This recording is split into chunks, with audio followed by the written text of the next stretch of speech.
The great doors of the Velen Council chamber opened slowly. They were made of pure crystal, tall enough for giants to walk through. Behind them lay the heart of an empire that had ruled 17 star systems for over 2,000 years. Ambassador Park Sun-woo walked through those doors with steady steps. His black formal suit looked simple, compared to the golden robes of the alien nobles waiting inside. But he did not care about looking impressive. He cared about what he had come to say. Behind him walked Commander Kim Yuna, a woman with sharp eyes and a face that showed no emotion. She had fought in 3 wars and commanded ships that could break moons. Next to her was Dr. Lee Haniel, a quiet woman who had spent her life learning alien languages. Together, the 3 humans entered the chamber that no human had ever seen before. The room was enormous. Pillars of glowing stone reached up into darkness. Strange lights floated in the air like sleeping fireflies. And at the far end, sitting on 7 thrones made of black crystal, were the High Lords of the Velen Empire. They were tall. The smallest among them was 10 feet. Their skin was dark like polished stone, and each of them had 4 eyes that glowed with soft golden light. They wore robes, covered in symbols of conquest. Each symbol represented a species they had defeated. There were many symbols. High Lord Morith sat in the center. He was the oldest and the strongest. When he spoke, his voice rumbled like thunder in a cave. Ow. So, he said, looking down at the 3 small figures standing before him, the humans have finally answered our summons. The other High Lords made sounds of amusement. To them, humans were nothing special. Just another young species crawling out of their tiny planet into a galaxy that did not want them.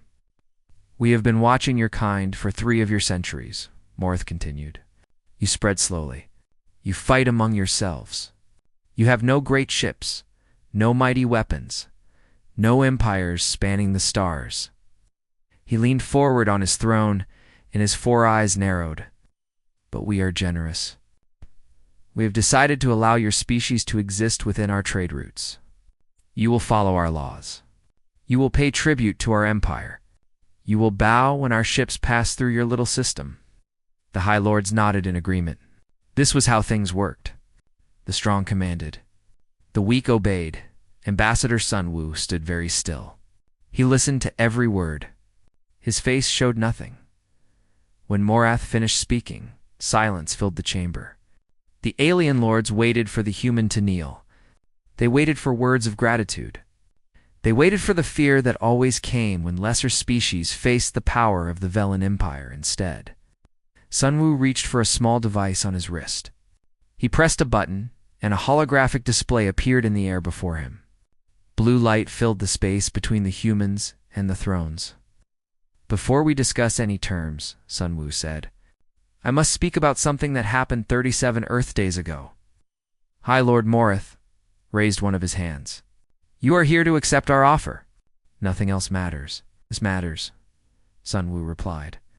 His voice was calm but firm. Your 3rd fleet entered our solar system without warning. They approached Earth.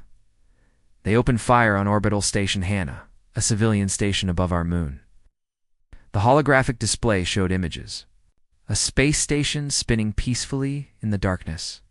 Then bright flashes of weapons fire. Then fire. Then nothing but broken metal and bodies floating in the void. 4,216 humans died that day, Sun-woo continued. Scientists, engineers, teachers, families, children. Dr. Lee Haniel stood with her hands clasped behind her back. Her eyes were fixed on High Lord Morith. She was watching his reaction. There was no reaction. The High Lord simply smiled, showing rows of needle-sharp teeth. Ah, yes, Morith said. The enforcement action. I remember authorizing it. He waved one massive hand as if brushing away dust. Your kind needed a reminder of your place in this galaxy. The station was a suitable target. Not too important, but visible enough to teach a lesson. The other High Lords nodded. Some of them laughed quietly. Commander Kim Yuna took a slow breath. Her right hand moved slightly toward her hip, where a weapon might have been if she had been allowed to carry one. But she controlled herself. This was not the time. Ambassador Sun-woo did not move. He did not blink. He stood like a statue carved from stone. Killed over 4,000 innocent people, he said slowly, to teach us a lesson. To remind you of your place, Morith corrected. Your species exists because we allow it. Your planet remains whole because we have not decided to break it. You should be grateful we only destroyed one small station. Sungwoo lowered his head for a moment. When he raised it again, something had changed in his eyes. The calm was still there, but beneath it was something else. Something cold and hard and very, very old. I must thank you for your honesty, High Lord, Sunwoo said. His voice was quiet now. It makes what comes next much simpler. Morith frowned. This was not how these meetings went. The small species were supposed to be afraid by now. They were supposed to beg. What comes next? The High Lord asked. You accept our terms, or your planet burns. There is no other option. Ambassador Park Sunwoo looked up at the towering alien on his throne of black crystal. And for the first time, the translators in the chamber struggled to convey what they heard in the human's voice. It was not anger. It was not fear. It was something the Velen people had no word for. Quiet fury. High Lord Morith, Sunwoo said, each word falling like a stone into still water.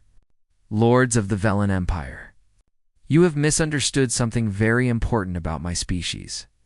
He took one step forward. You attacked our home, the words hung in the air. Simple words. Small words. But something about the way the humans spoke them made even the mighty High Lords feel a moment of doubt.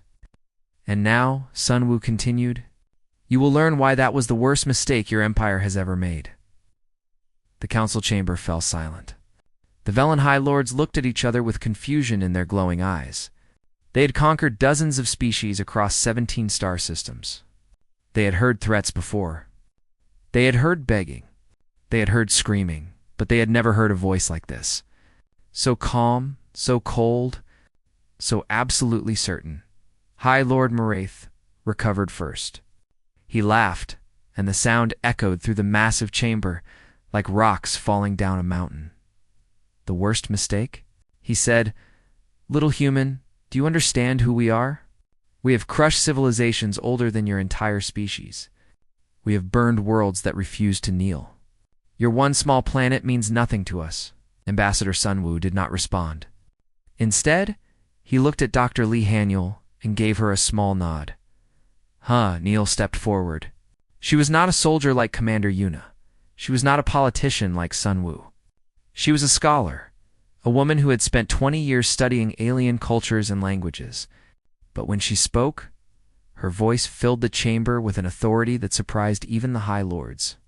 Let me tell you about humanity, she said. The holographic display changed. New images appeared in the air. Images that made even the mighty Velens pause. Cities burning. Not alien cities. Human cities. Ancient walls falling. Armies clashing with swords and spears. Bodies lying in fields that stretched to the horizon. We have fought ourselves for 10,000 years, Haniel said. Long before we reached for the stars, we were killing each other. Tribe against tribe. Nation against nation. Brother against brother. The images shifted. Now they showed newer wars. Machines rolling across broken lands. Aircraft dropping fire from the sky. Soldiers in gray uniforms dying in mud that had turned red with blood. We created weapons that could kill millions in a single moment. We used them twice. On ourselves. The hologram showed a mushroom cloud rising over a burning city. Then another. The Velen Lords watched in silence as the fire bloomed like a terrible flower. We developed poisons that could kill every living thing on our world. We built bombs that could crack our own planet in half. We aimed them at each other, and we waited for decades to see who would blink first. High Lord Morith's smile had faded. The other lords shifted uncomfortably on their thrones. One of the younger lords demanded, You are only proving how primitive and violent your species is. Dr. Haniel looked directly at him. No, she said. I am showing you why we are still here. The images changed again. Now they showed humans rebuilding. Cities rising from ashes. People working together. rockets launching into the sky, a blue planet hanging in the darkness, small and fragile and somehow still alive. We did all of this to ourselves, Henule continued. Every war, every plague, every disaster, we caused them, and we survived them. Every empire that rose and fell, every civilization that burned, every horror that we created with our own hands, we endured. Commander Kim Yuna stepped forward now. Her voice was flat and cold, like metal. Your third fleet attacked us 37 days ago, she said. 47 ships, the finest vessels in your Imperial Navy. According to your records, she pulled up new data on the holographic display. Numbers, charts, battle recordings. They entered our solar system expecting no resistance. They found our automated defense grid instead. The display showed the battle. Velen warships approaching Earth. Then sudden bursts of light from satellites and stations hidden throughout the system. Missiles launching from the moon. Energy beams cutting through the darkness. 31 of your ships were destroyed in 11 minutes, Yuna said. I'd not have time to call for help. They barely had time to understand what was happening. High Lord Moroth rose from his throne. His 4 eyes burned with anger. Lies. He shouted, Our fleet was simply lost to a navigation error. Your primitive weapons could never. The remaining 16 ships attempted to flee, Yuna continued, ignoring his outburst. Your Admiral Corvin ordered a full retreat. He sent an emergency message to your high command requesting immediate reinforcement. She paused and looked up at Morath. Your high command denied his request. They decided the Third Fleet was acceptable losses. They abandoned their own soldiers. The other High Lords began to murmur among themselves. Some of them looked at Morath with new suspicion in their eyes. Ambassador Sun Wu raised his hand. And the hologram changed one more time.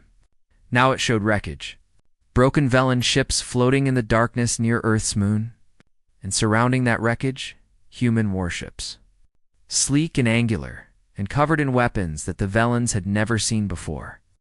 Your Admiral's final transmission was recorded by our vessels, Sun Wu said. He begged for mercy. He said he was only following orders. He said he had a family. The chamber was completely silent now. We showed him the same mercy you showed the 4,000 people on Station Hannah, Sun Wu continued. We showed him none. High Lord Morath stood frozen at his throne. For the first time in over 200 years of rule, he felt something he had almost forgotten. Fear, but he was too proud to show it. He forced his voice to stay steady. Even if this is true, he said, you destroyed 1 fleet. We have 300 warships across our empire. You cannot fight all of us. Ambassador Sun Wu smiled. It was not a warm smile. It was the smile of someone who knew something that his enemies did not. High Lord, he said, we came here with one message. You attacked our home. That was a mistake. Everything that happens next is a consequence of your choice. You're dumb! He turned and began walking toward the door. Commander Yuna and Dr. Haniel followed. Wait, Morath shouted. This meeting is not finished. You cannot simply leave. Sun Wu stopped at the door and looked back. We are not leaving, he said. We are giving you time to look at your sensors, to see what is currently in orbit above your world. Then the 3 humans walked out, and the crystal doors closed behind them. High Lord Morath immediately turned to his advisors. What is he talking about? Check our orbital sensors. Now, the advisors rushed to their stations. For a long moment, there was only the sound of their hurried work. Then one of them looked up with terror on his face. High Lord, he whispered. There is a human fleet in our system. They are positioned between us and our defensive fleet. Morath felt his blood run cold. How many ships? The advisor swallowed hard. We cannot tell. They appear and disappear from our sensors like ghosts. But based on the energy signatures, at least 80. Perhaps more. The High Lord of the Velen Empire sat back down on his throne. His hands were shaking, for the first time in centuries. He understood what it felt like to be prey, far above the clouds of Horus Prime. Hidden in the darkness between stars, the human flagship waited. The Unresolved was not a beautiful ship. It was built for war, not for show. Its hull was thick and gray, covered in armor plates that could stop most weapons. Its weapons were hidden behind heavy doors, waiting to unfold like the claws of a sleeping predator. And inside its bridge, Admiral Beek Jisu sat in her command chair and watched the planet below. She was 63 years old. Her hair was gray and cut short. Her face was lined with the marks of decades spent in space. She had commanded her first ship at 32. She had fought in the Mars Rebellion.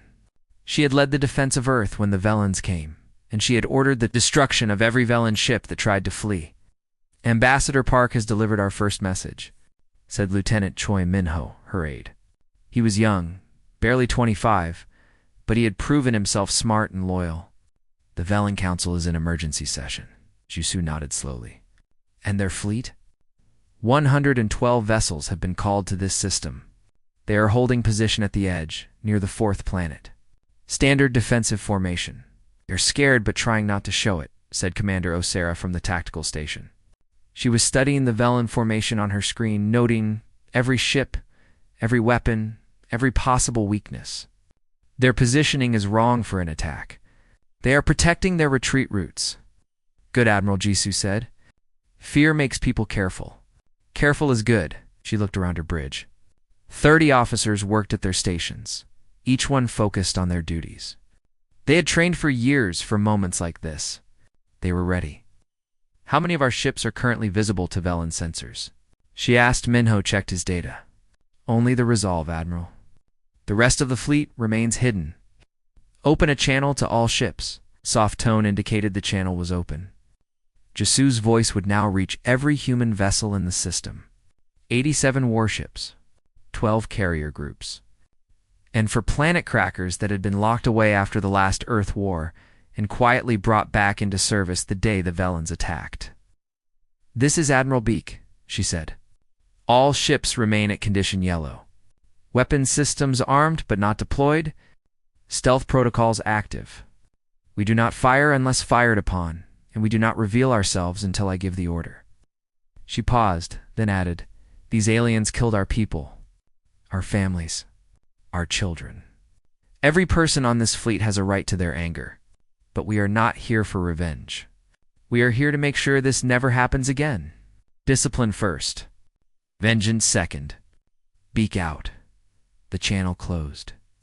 Around her, the bridge crew nodded in quiet agreement. They understood. Admiral Jisu turned to Commander Sira. "Tell me about the planet crackers." Sira pulled up the data. The reckoning, the last word, the final answer, and the silence. All 4 are positioned behind our main formation, completely hidden from Velan sensors. Their main weapons are charged and ready. The Starkiller configuration. Armed and targeted at the Velan sun. At your command, any one of those ships can destabilize this system's star within 3 hours. Jisu nodded slowly. The planet crackers were terrible weapons. They had been built during humanity's darkest time, when nations on Earth threatened to destroy each other completely. After the last war, they were supposed to be destroyed. Instead, they were hidden, kept secret, maintained in case humanity ever faced a threat from outside. Now that threat had come. "I pray we never have to use them," Jisu said quietly, "but I will if I must." She opened a channel to the diplomatic shuttle on the planet's surface. "Ambassador Park, this is Admiral Beek. What is the status of negotiations?" Sunwoo's voice came through clear and calm. "The Council is frightened and confused, Admiral. High Lord Morath is trying to maintain control, but the other lords are losing confidence in him. They know something is wrong." "They should know more," Jisu replied. "You have authorization to proceed with Phase 2. There was a brief pause. Then Sunwoo spoke again, and even through the communication channel, Jisu could hear the cold satisfaction in his voice. "Understood, Admiral. Phase 2, beginning now." The channel closed. Jisu leaned back in her chair and waited. Lieutenant Minho moved closer to her. "Admiral, may I speak freely?" "Always. Do you think they will fight?" "The Velans, I mean. Their fleet outnumbers ours. They might believe they can win." Admiral Jisu considered the question carefully. She had spent 40 years studying war. She had learned that the biggest armies did not always win. The strongest empires could fall to enemies they had underestimated. They have more ships, she said finally, but they have never fought an enemy like us. Their weapons are built to destroy species that surrender quickly. Their tactics are designed for enemies who fear death. She looked at Minho with steady eyes. We do not fear death, Lieutenant. We have lived with it our entire history. We have caused it. We have survived it. Death is not our enemy. It is our oldest friend. Minho nodded slowly. And if they do choose to fight? Admiral Jesu turned back to the view screen, where the blue and green planet of Horus Prime hung in the darkness. Then they will learn what humans do to those who hurt our home. We do not forget. We do not forgive. And we do not stop until the threat is ended completely. She clasped her hands in her lap. Her face was calm. Her voice was steady. But inside, the fire of her anger burned as hot as any star. 4,000 people had died on Station Hannah. Scientists, engineers, teachers, families. A little girl named Kim So-min, who had just turned 7 and wanted to be an astronaut. An old man named Park Tae-jin, who had spent 50 years building the station and called it its greatest achievement. A young couple named Lee Dong-yoon and Shin Yuen, who had just gotten married and were starting their life together among the stars. They were all gone now. Killed because an alien empire wanted to teach humanity a lesson. Admiral Beak Gisu would make sure the Velans learned a lesson of their own. All ships, she said quietly, prepare for Phase 2. The 7 High Lords had gathered again. Their thrones glowed with soft light, but their faces were dark with worry. For the first time in centuries, the rulers of the Velan Empire did not know what to do. High Lord Marath stood before them, trying to take control. We must not show weakness, he said, his deep voice filling the chamber. Yes, there are human IPs in our system, but we have called our fleet. 112 warships are ready to fight. The humans have maybe 80. We still have the advantage. One of the younger lords, a female named Lady Vin, shook her head. You said their fleet was primitive. You said they could never threaten us. Now they are here, above our world, and we did not even see them coming. They have some form of hiding technology, Morath admitted, but it does not matter. Our weapons are still superior. Our ships are still stronger, are they? Asked another lord, an old male named Taurus. You sent 47 ships to their system. None returned. Not one. Morath turned on him with anger in his eyes. That was a small force, meant only to frighten them. If we had sent our full fleet, then we would have lost our full fleet, Lady Ven interrupted. We know nothing about their true capabilities. We attacked them blind, and now they have come for payment. The chamber erupted in argument. Lords shouted at each other. Some demanded war. Others demanded surrender. The unity that had held the Velan Empire together for 2,000 years was cracking like ice under pressure. Then the crystal doors opened. Ambassador Park Sun-woo walked in alone. He moved slowly, his footsteps echoing in the sudden silence. Every eye in the chamber followed him as he stopped in the center of the room. High Lords, he said, I have returned with a gift. Morath stepped toward him, his 4 eyes burning. You dare come back here? After threatening us? After bringing warships to our home? I brought ships to protect my delegation, Sun-woo replied calmly. You brought ships to murder our civilians. We are not the same. He raised his wrist device. But I did not come to argue. I came to show you something. He pressed a button. In orbit above Horus Prime, the UN's resolve turned off its hiding systems. Suddenly, where there had been empty space, a massive warship appeared. Velan sensors screamed warnings. Officers across the planet shouted in shock. Then the Soul's Fury appeared. Then the Iron Promise. Then the Vigilant. Then the Dawn's Edge. One by one, 87 human warships revealed themselves. They hung in perfect formation between the Velan defensive fleet and their homeworld. Their weapons were visible now. Arrays of missiles. Energy cannons. Things the Valens had no names for. And behind them, much farther out, for even larger shapes faded into view. The planet crackers. Each one was the size of a small moon. The holographic displays in the council chamber updated automatically. The High Lords watched as their screens filled with human ships. Ships that had been there all along, invisible, waiting. Ow! Is this possible? Lady Ven whispered. How did they hide so many vessels? Ambassador Sun Wu clasped his hands behind his back. Ow! Your sensor technology is approximately 300 years behind ours, he said. We can see everything in your system. You can only see what we choose to show you. He looked at High Lord Morath. Your fleet of 112 ships is currently surrounded. They do not know it yet, because they cannot detect the 20 ships we have positioned behind them. If they attempt to attack or flee, they will be destroyed in minutes. Morth's face twisted with rage. You cannot threaten us. We are the Velen Empire. We have crushed species greater than yours.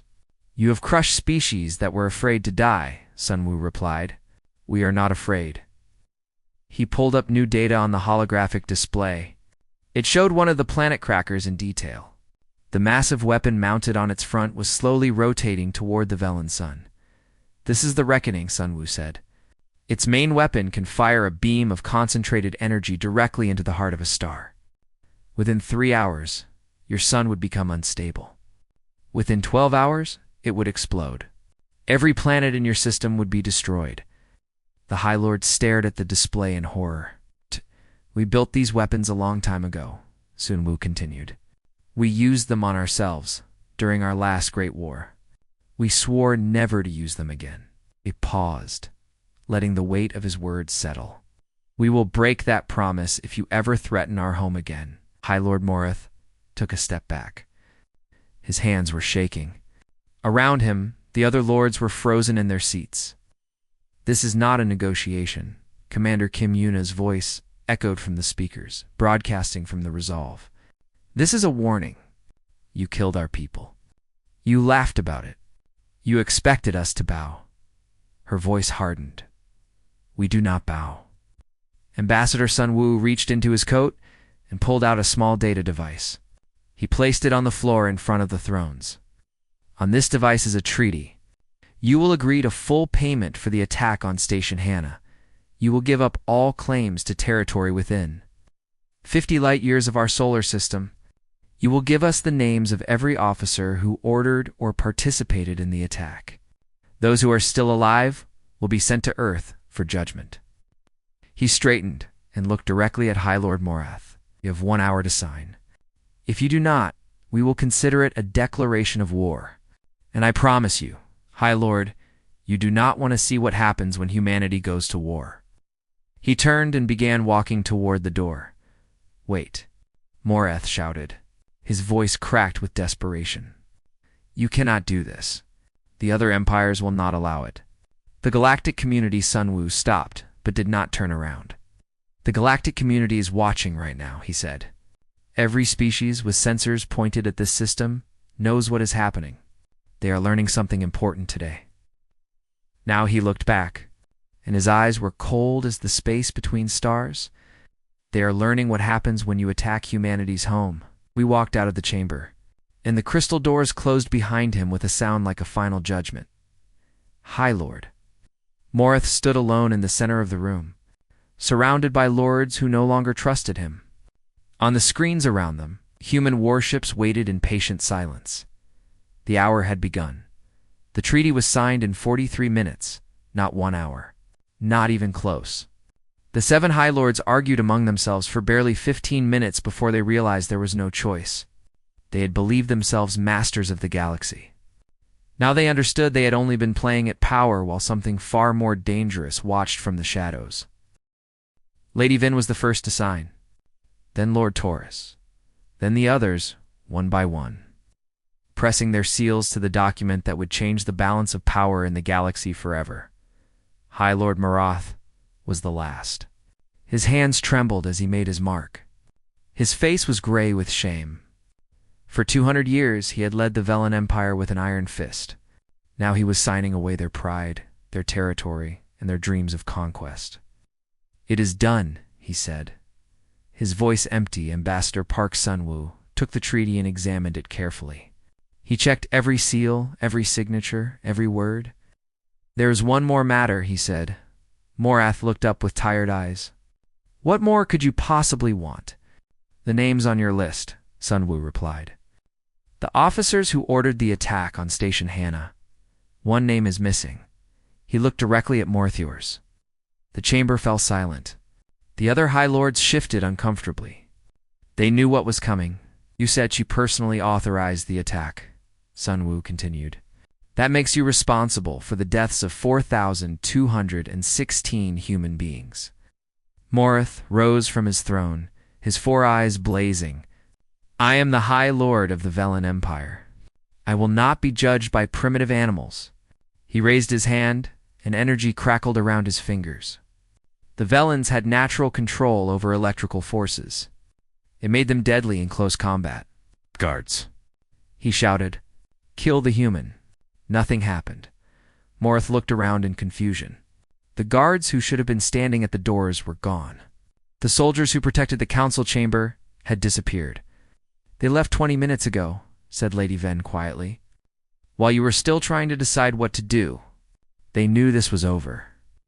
Commander Kim Yuna stepped through a side door. She was not alone. Behind her were 6 human soldiers in dark armor, carrying weapons that hummed with quiet power.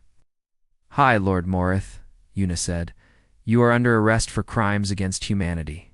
You will be taken to Earth to stand trial." Morath looked at the other High Lords. "Cannot allow this." "Help me, Lord." Taurus shook his head slowly. "You started a war we could not win. You killed civilians and called it strategy.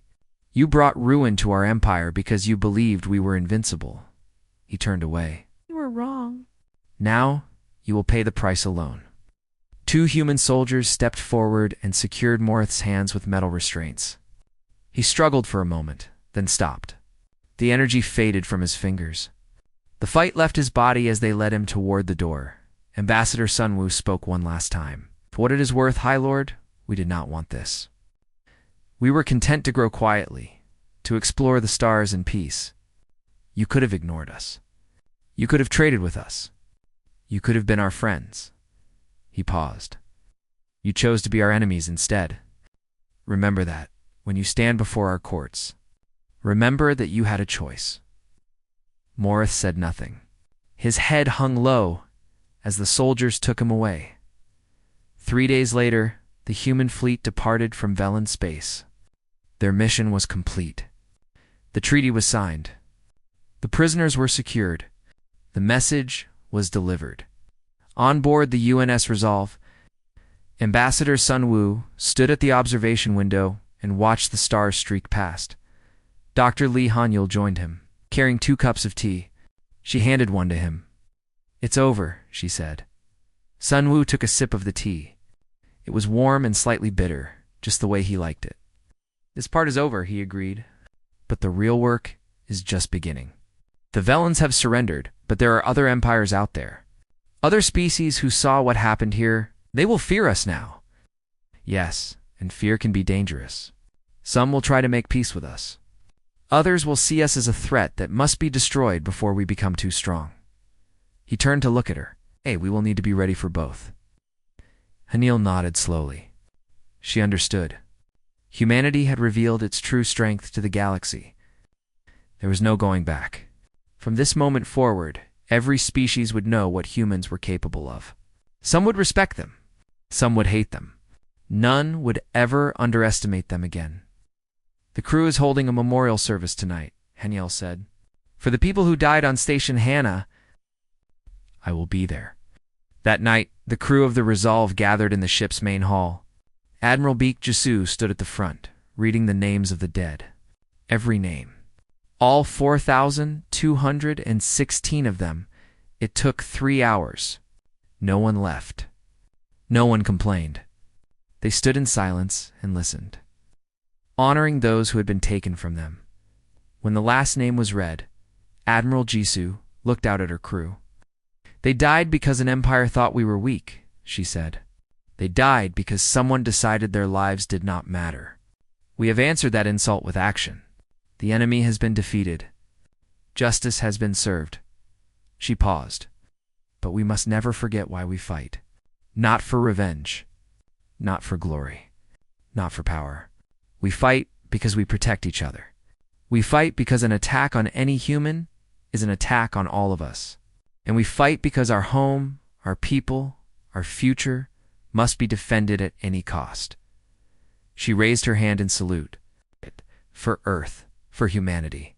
For those we have lost, the crew saluted back, their voices rising as one. For Earth, for humanity. For those we have lost, across the galaxy, word of what had happened at Horus Prime spread like fire. Species that had never heard of humanity now studied every piece of information they could find.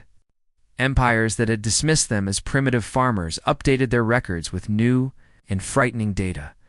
And in the intelligence archives of 100 civilizations, a new note was added beside the entry for Homo sapiens. It said simply, "Do not provoke." Far away. On a small blue planet orbiting an ordinary yellow star, children looked up at the night sky and dreamed of the future. They did not know about the battles that had been fought to keep them safe. They did not know about the treaties signed or the enemies defeated. They only knew that somewhere out there, among the countless stars, humanity was making its mark on the universe, and no one would ever ignore them again.